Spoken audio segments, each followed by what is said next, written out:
Hi and welcome to Spectrum. In this episode, we'll be talking about signs.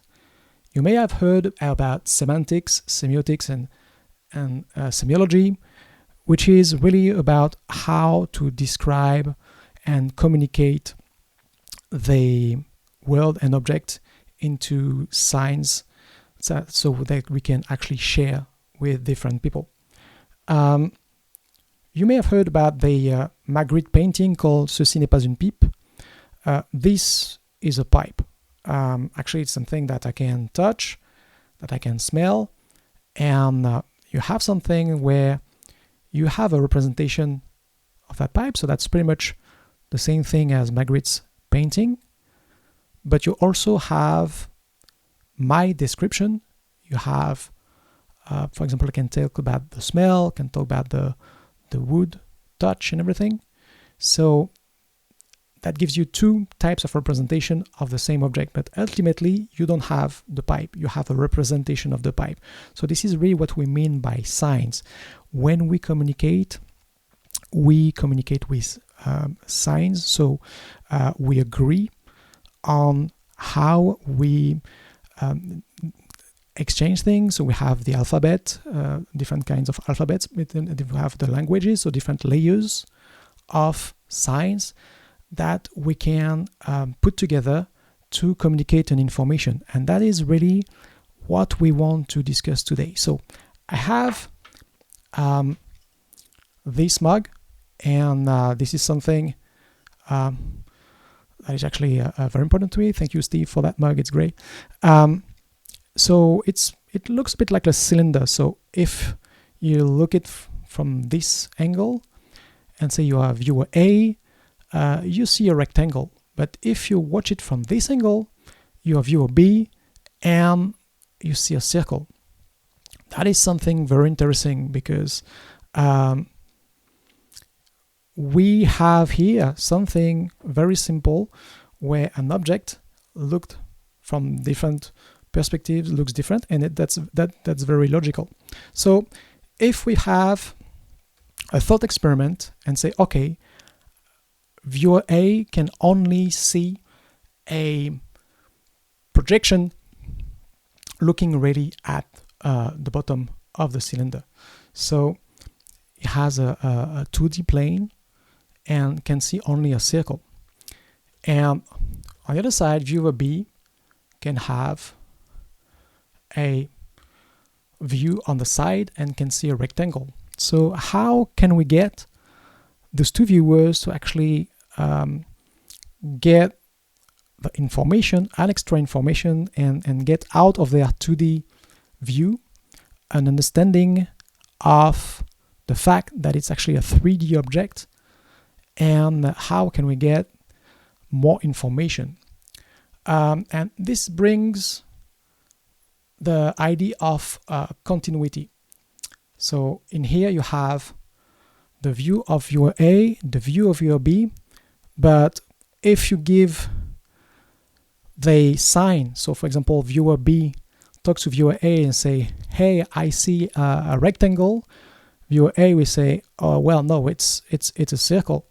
So in fact, there is no direct thing. But if there is a communication, actually people can start to discuss and start to bring some other ideas and extract out of the context because they understand, and you have actually to declare, you have to be very explicit about your context, because if I say it's a circle and if you say it's a rectangle, we share, considering that we share the same language and the same alphabet and everything, the same layers, ultimately we don't describe the same thing.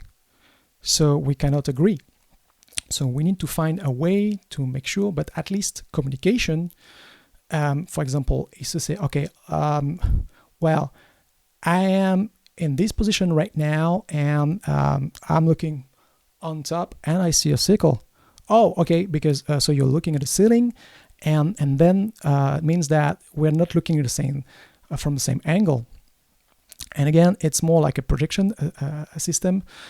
You have a different point of view, but the point of view itself is full of information.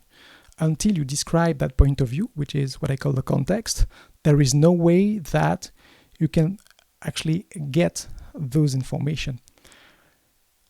If we bring it to next step, another way of getting this is actually staying as being viewer B, and someone is rotating the cylinder, and then I see the evolution. So this is actually what you see in here is an evolution across time. And first at T0 I see a rectangle, at T1 I see something that moves and rotates, and T2 it rotates more, and at the end I get something that is actually the same thing as viewer A told me.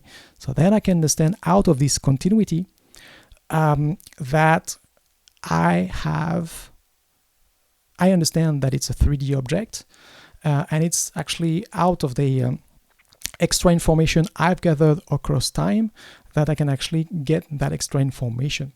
So that is very important in this context to understand the concept of context, and the fact that you have different ways to actually build up the information by extrapolating from different points of view, and these different point of view can be in different viewing positions in a multidimensional space, but they can also be different position in the fourth dimension, which is space. Actually, we are talking about the fourth dimension, and I remember a joke at some point because I was working with my colleagues and talking about delivery of content and archiving, and they guys say, well, it's a very different business, and I say no, archiving is just delivery on the axis of time. So you have to actually get the same logic of carrying things through and describing the way you describe them if you don't want to lose your package. So ultimately we have something we describe in 4 dimensions by default, and this is what I've used in here, but we could definitely imagine having another dimension where we have viewer C that says, okay, I see a triangle. But that triangle, if again we are trying to describe, we need to make sure that viewer C first is describing the same event, concept of event, as viewer A and viewer B, and it's another dimension. Maybe it's a 5th dimension, and maybe it's a pyramid. Maybe it's with a rectangle base, or maybe it's a cone. But maybe it's something that is accessible to the other viewers or is not. So what we have in the traditional 4-dimension world that we live in, we could have that in actually as many dimensions as we wish. So that is very, very exciting. So to sum it back, what we have in here is something very interesting. We have the context, which is really where we watch things from, and this interacts a lot with the sign. For example, in the context of photogrammetry, you have some pictures, but you also need to know what is the actual position of the camera to rebuild a 3D space. So that's exactly the same logic that is behind. But we can actually expand that logic to pretty much anything. And then if we can bring it back to photogrammetry and everything, we, out of the continuity, so for example, the continuity in time, if you fly over a building with a drone, in fact, you will have different pictures, and out of the different pictures, you will extract some more information, and you will understand that it's a 3D object, and you will be able to rebuild that 3D object. So out of that, you build that coherence, and this is what I call my 3Co, which is like the context. It's described. This is where I design my sign. This is where I can communicate and I can describe what I experience. And out of that sign, with the evolution of the signs depending on different state in time or in different positions, I can rebuild something that is coherent. So this is really the second step on this journey, and I think some people may start to understand where we're going. But it's a very exciting journey on how we can structure different things. It will have a huge importance because in the today we have a lot of information coming from different points of view, and the fact that we use statistics to actually say this is the real thing, this is not the real thing.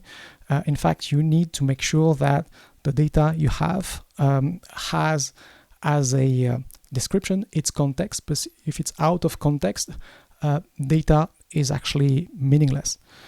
So I hope to have you following me on this and hopefully having a great discussion. Thank you for being here.